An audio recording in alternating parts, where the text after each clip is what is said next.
Vitamin क्या होता है, विटामिन का जरूरत क्या क्या होता है, और विटामिन डी, विटामिन सी और विटामिन ए कहाँ कहाँ सिंथेसाइज होता है और कैसे कैसे सिंथेसाइज होता है। अब हम बात करें जो विटामिन है, टोटल विटामिन है, वो विटामिन को जो सॉल्युबिलिटी के बेसिस पे दो पार्ट में बांटा गया है। जितने भी विटामिन है उसको सॉल्युबिलिटी के बेसिस पे दो पार्ट में डिवाइड किया गया है। कुछ ऐसे विटामिन होते हैं जो फैट में सॉल्युबल होते हैं और कुछ ऐसे विटामिन होते हैं जो वाटर में सॉल्युबल होते हैं। तो अगर हम इसको एक ट्रिक के थ्रू अगर बात करें तो 4 ही ऐसे विटामिन होते हैं जो फैट में सॉल्युबल होते हैं। बाकी जितने भी हैं जिसको याद करने की जरूरत नहीं, वो अगर आपको फैट याद है तो अपने आप दूसरा वाला याद रहेगा। अगर आपको सिर्फ 4 विटामिन आपको मेमोराइज करने पड़ेंगे कि ये फैट में सॉल्युबल होता है, बाकी सारा जो है वो वाटर में सॉल्युबल होता है। तो आदिक नाम याद रखिएगा, ADEK, आदिक, ADEK, आदिक अगर आपको वर्ड याद है तो आदिक के बेसिस पे आप आसानी से इस फैट सॉल्युबल को आप याद कर सकते हैं। यानी आदिक फैट सॉल्युबल, बाकी सारे वाटर सॉल्युबल है। ठीक है, तो हम लोग डिस्कस करते हैं कि जो विटामिन होते हैं उस विटामिन कौन कौन से विटामिन हैं, उस विटामिन फैट सॉल्युबल है और फैट सॉल्युबल का फंक्शन क्या है, और फंक्शन के बाद उस अगर मान लीजिए उसकी कमी हो गई हमारे बॉडी में तो उसकी वजह से कुछ ना कुछ डिजीज होगा, उसी को बोलते हैं क्या, डिफिशियंसी। यानी वो डिफिशियंसी होने की वजह से क्या होगा उसको, और उसकी वजह से अगर वो डिफिशियंसी हुई तो उस डिफिशियंसी की वजह से जो दिखेगा क्या क्या क्या कंडीशंस अपियर होंगे, क्या क्या सिम्टम्स अपियर होंगे, उसको बोलते हैं डिफिशियंसी सिम्टम्स। ठीक है, तो सबसे पहले हम ये फैट सॉल्युबल को हम देख लेते हैं, फिर हम वाटर सॉल्युबल को एक एक करके देखेंगे। तो फैट सॉल्युबल की अगर हम बात करें तो फैट सॉल्युबल में पहला नाम है रेटिनॉल। विटामिन ए को रेटिनॉल अल्टरनेटिव नेम है। यहाँ पे पूछा जाता है कि क्वेश्चन यहाँ से एराइज ये हो सकता है कि विटामिन ए का दूसरा नाम क्या है, या रेटिनॉल किस विटामिन का साइंटिफिक नेम है। तो विटामिन ए को रेटिनॉल बोलते हैं, और इस रेटिनॉल पहला वो विटामिन है या पहला फैट सॉल्युबल विटामिन है जो डिस्कवर्ड हुआ था। यानी ये चारों जो फैट सॉल्युबल विटामिन है ADEK, उसमें पहला जो रेटिनॉल है उसी को डिस्कवर किया गया था। जनरली ये विटामिन ए हम लोगों ने प्रीवियस क्लास में ये डिस्कस किया था कि ये जनरली ग्रीन येलो लीफ में पाया जाता है प्लांट्स के, और उसका हम लोग अगर इस्तेमाल करते हैं तो हमें विटामिन ए आसानी से मिल जाती है। तो अब इसका बात करें इसका फंक्शन क्या है। चूंकि रेटिनॉल जो हमारे ये विजुअल या विजन में हेल्प करता है और ये रेटिना का मेन पार्ट बनाता है, तो अब यानी इसका मतलब है कि इसका मेन फंक्शन जो होगा वो विजन में, देखने में क्या करेगा, ये हेल्प करेगा विजन में, नॉर्मल विजन में ये हेल्प करेगा। दूसरा, हमारा बोन या टीथ जो है उसके प्रॉपर ग्रोथ के लिए ये बहुत जरूरी होता है। और तीसरा, जितना भी एपिथेलियल सेल्स है, जहां भी चाहे वो गट का हो चाहे स्किन का हो, वो एपिथेलियल सेल के मेंटेनेंस के लिए क्या होता है, इस रेटिनॉल की जरूरत होती है। तीसरा फंक्शन ये हुआ। और अगर रेटिनॉल या विटामिन ए की हमारे बॉडी में कमी हो गई तो उस वजह से एक डिफिशियंसी होती है, और उस डिफिशियंसी का नाम है नाइट ब्लाइंडनेस। क्या बोलते हैं उसको, नाइट ब्लाइंडनेस। ये नेम ऑफ डिफिशियंसी ये यूं कह सकते हैं, नेम ऑफ डिजीज भी हम इसको बोल सकते हैं। ठीक है, नेम ऑफ डिफिशियंसी डिजीज,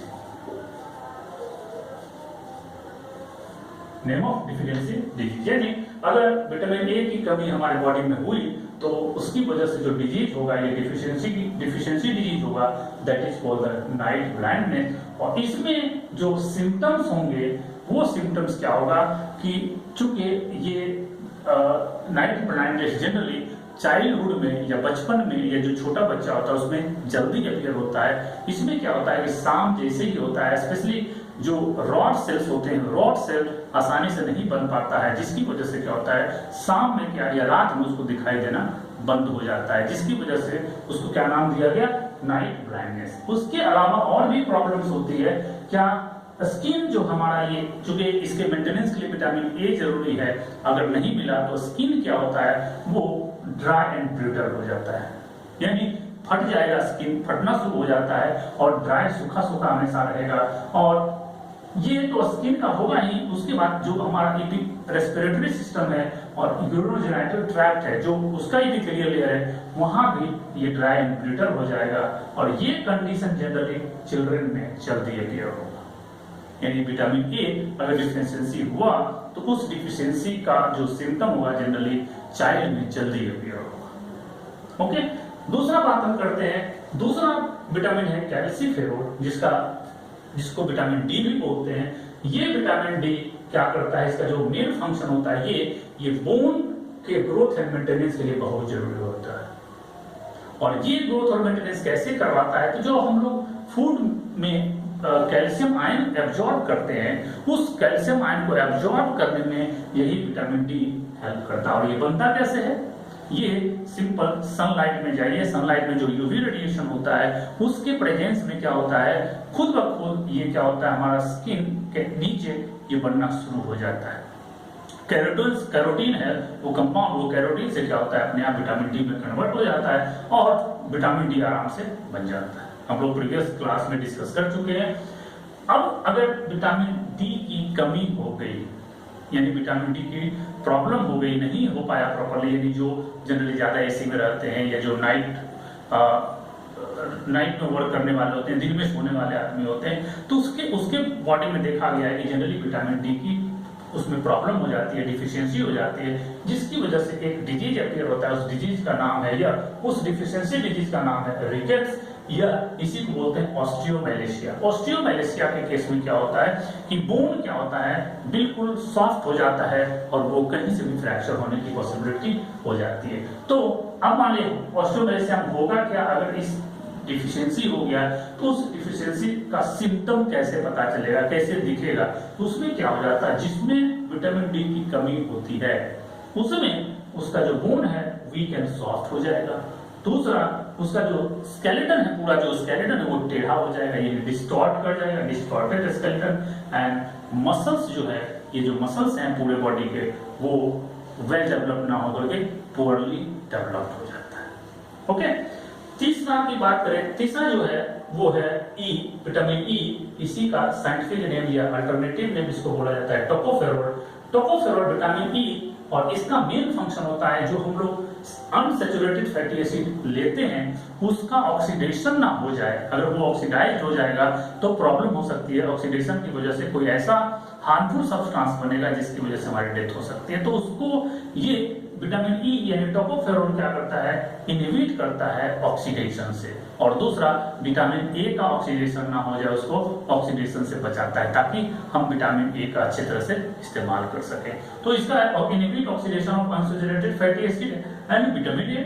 और अगर विटामिन ई की कमी हो गई तो इसकी वजह से जो डिफिशियंसी डिजीज होगा, दैट इज कॉल्ड एनीमिया, यानी हमारे बॉडी में एनीमिया कंडीशन आएगा। और जनरली विटामिन ई का जो यूज होता है वो क्या करता है, आरबीसी के, यानी आरबीसी में जो हीमोग्लोबिन प्रेजेंट होता है वो हीमोग्लोबिन बनाने में इसका इस्तेमाल होता है।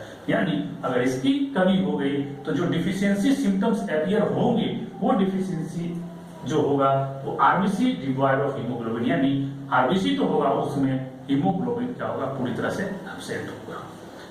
तो और लास्ट जो फैट सॉल्युबल विटामिन है वो उसको बोलते हैं विटामिन के, इसी का नाम है दूसरा अल्टरनेटिव नेम मेनाडियोन। मेनाडियोन को सबसे पहले ढूंढने वाले साइंटिस्ट, डिस्कवर करने वाले साइंटिस्ट का नाम है डायमंड डॉर्सी। कभी कभी पूछा जाता है साइंटिस्ट का नाम, लेकिन ये विटामिन के बारे में पूछा जाता है।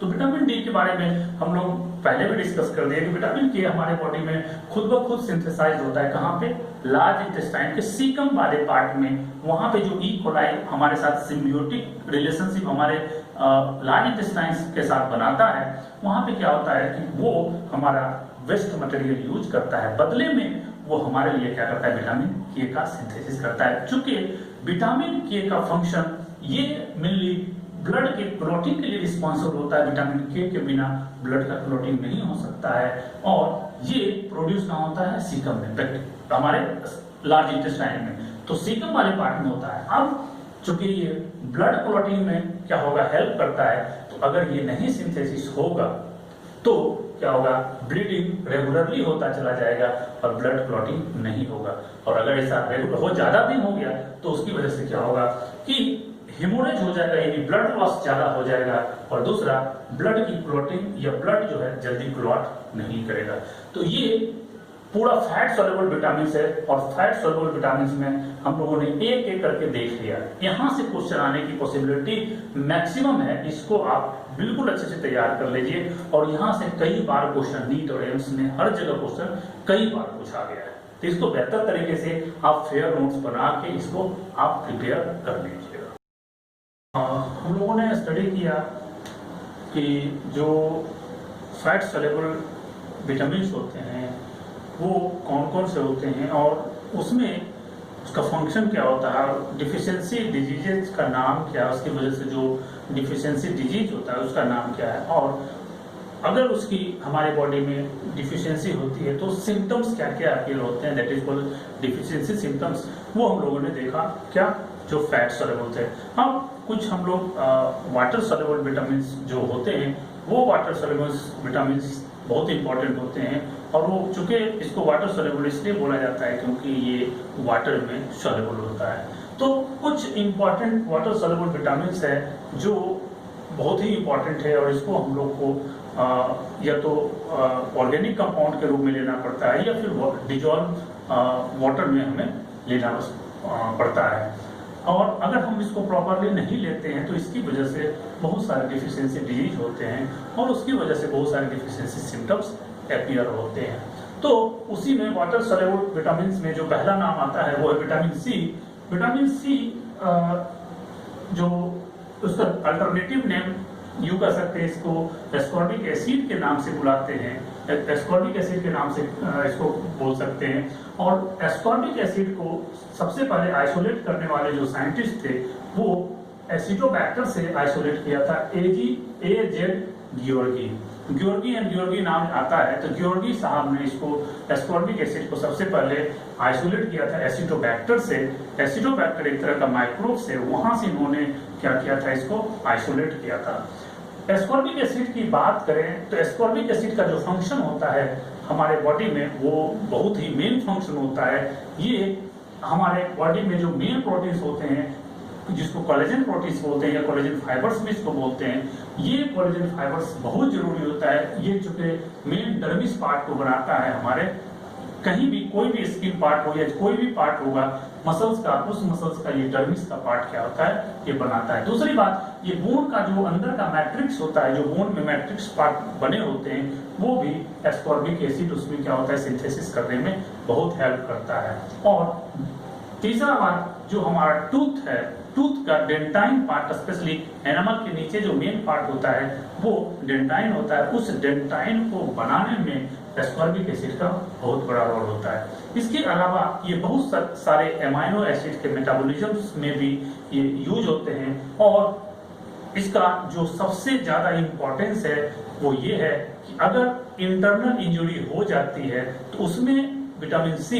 इमीडिएटली उसको हील करने में आसानी होता है। और अगर कहीं बर्निंग हो जाती है, अगर जल जाते हैं किसी तरह से, तो जलने के बाद उस जले हुए पार्ट को रिकवर करने में क्या होता है, विटामिन सी बहुत ज्यादा हेल्प करता है। इसीलिए जो साइट्रस फ्रूट या स्पेशली जो विटामिन सी का कम सेवन करते हैं, उसमें अगर देखेंगे या जो कम यूज करते हैं तो उसमें जनरली देखते हैं कि जो वुंड हीलिंग है, घाव अगर होता है किसी को तो वो जल्दी भर नहीं पाता है, उसको वुंड की हीलिंग असली आराम से नहीं होता है। दूसरी बात, जलने के बाद क्या होता है, उसका जो वुंड है वो जल्दी भरता नहीं है। तो ये प्रॉब्लम्स आते हैं। और तो दूसरा बात, ये एस्कॉर्बिक एसिड जो है, ये विटामिन जो सी है, ये हमारी बॉडी में जो टॉक्सिसिटी प्रोड्यूस होता है उसको डिटॉक्सिफाई करने में हेल्प करता है। दूसरी बात, बहुत सारे जो मेटाबॉलिज्म्स होते हैं उसमें क्या होता है, जो फ्री रेडिकल्स निकलते हैं उसको क्या करता है, न्यूट्रलाइज कर देता है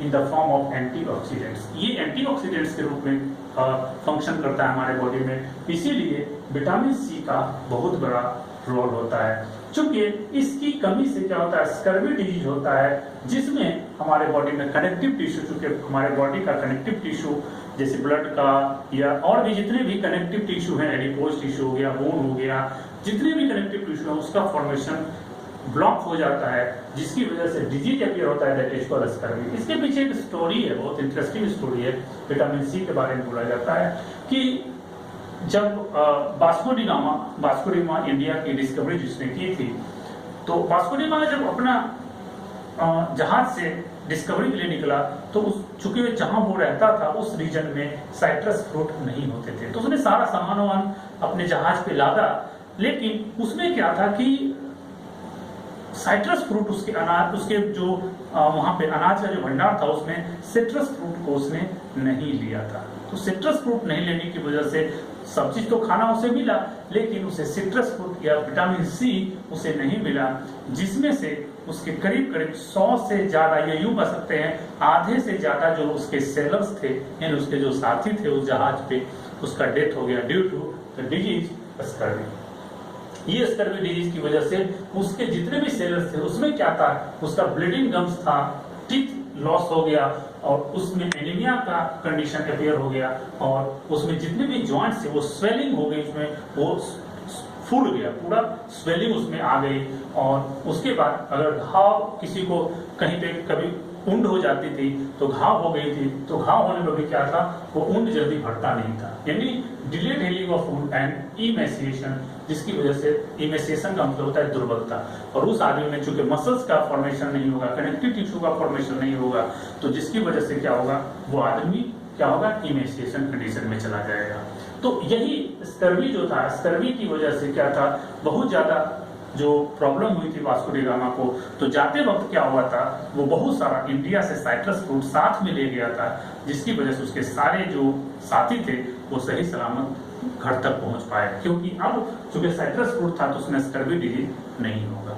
ठीक है, स्कर्वी डिजीज उसमें होने की प्रोबेबिलिटी खत्म हो गई। दूसरा जो वाटर सोल्यूबल है, तो एक तो विटामिन सी और दूसरा विटामिन बी।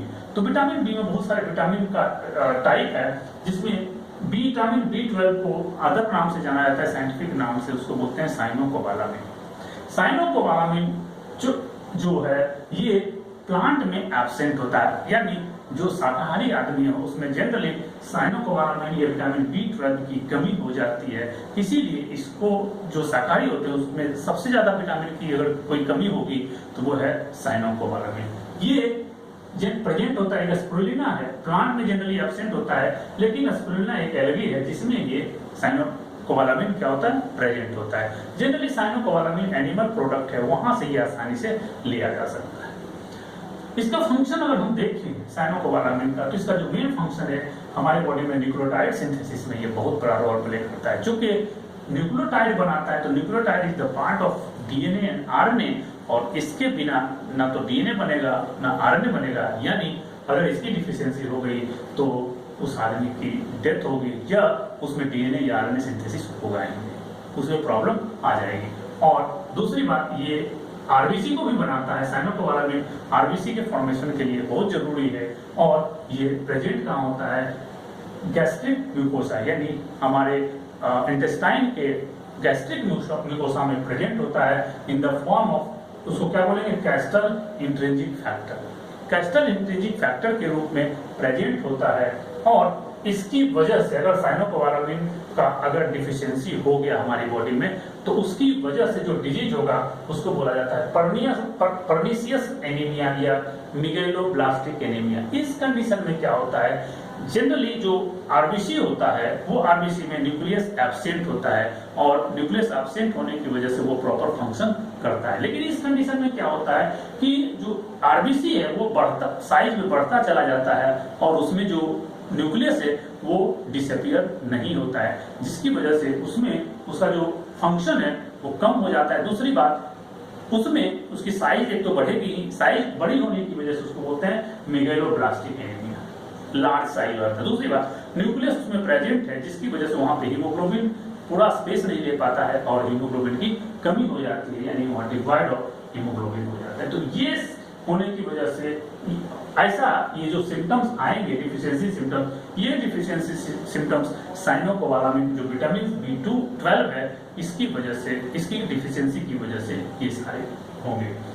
तीसरा जो विटामिन बी है वो B1 है। इसका जो अल्टरनेटिव नेम है या दूसरा नाम इसको थियामिन बोलते हैं। थायमिन याद रखिएगा, कभी कभी कंफ्यूजन कराता है। थायमिन जो होता है वो क्या होता है, बेस होता है, लेकिन थियामिन क्या होता है, विटामिन B1 है। इसको सबसे पहले जो आइसोलेट किया था 1911 में एक साइंटिस्ट थे, फंक, FUNK, फंक साहब ने सबसे पहले इसको आइसोलेट किया था।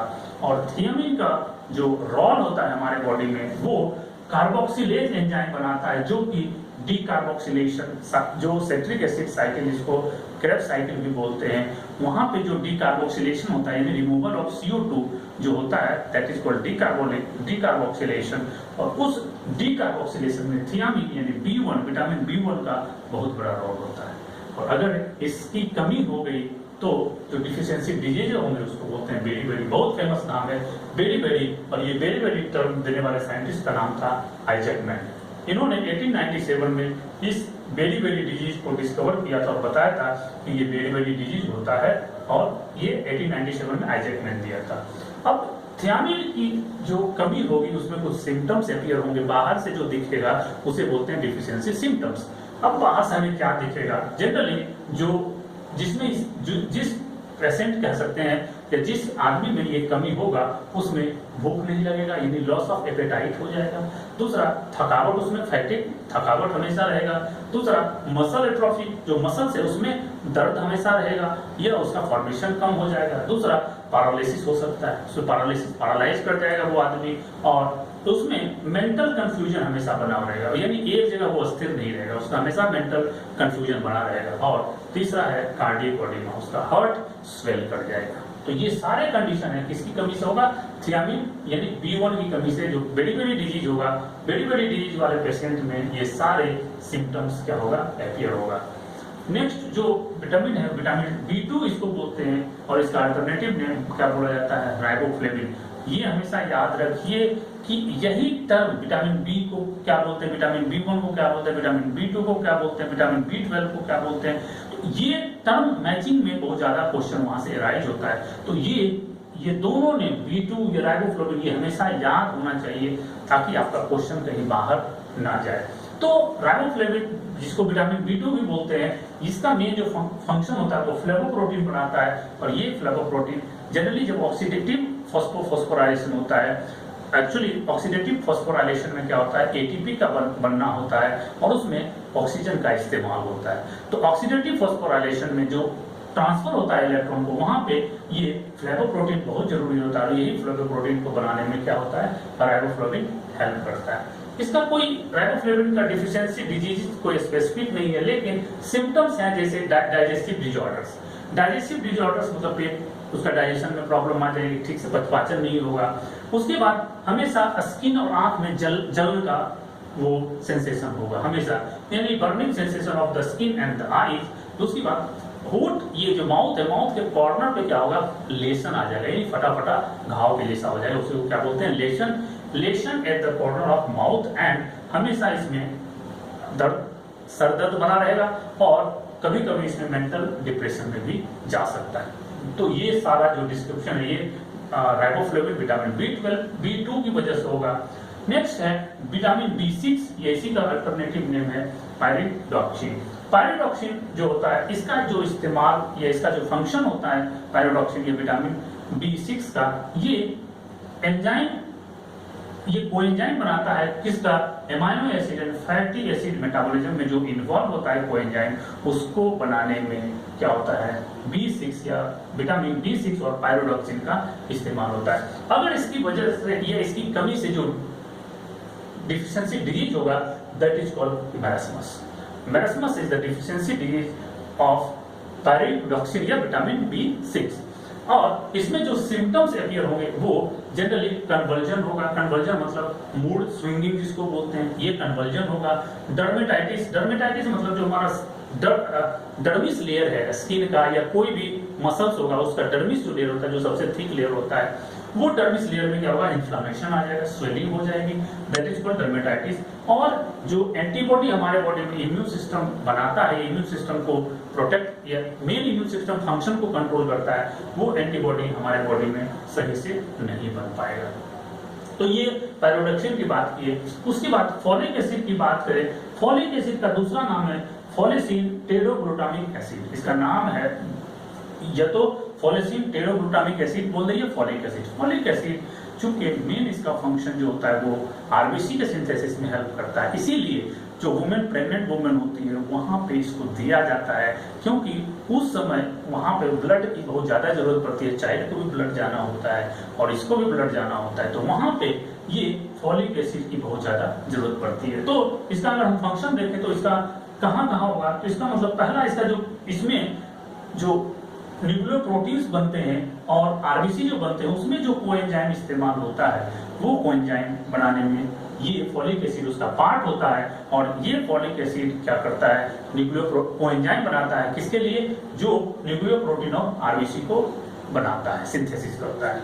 अगर फॉलिक एसिड की वजह से जो प्रॉब्लम आती है, जो डिफिशियंसी डिजीजेज होता है, दैट इज कॉल्ड माइक्रोसिस्टिक एनीमिया, ये इसी को बोलते हैं मेलफॉर्म्ड आरबीसी, यानी जो आरबीसी बनेगा वो डिफेक्टिव बनेगा। और डिफेक्टिव आरबीसी ऑक्सीजन ना कैरी करेगा सही से, इसीलिए उसमें क्या होगा, एनीमिक कंडीशन आ जाएगा, उसमें आरबीसी डिफॉर्म्ड हो जाएगा। और डिफॉर्म्ड होगा इसीलिए इसका नाम दिया गया एनीमिया।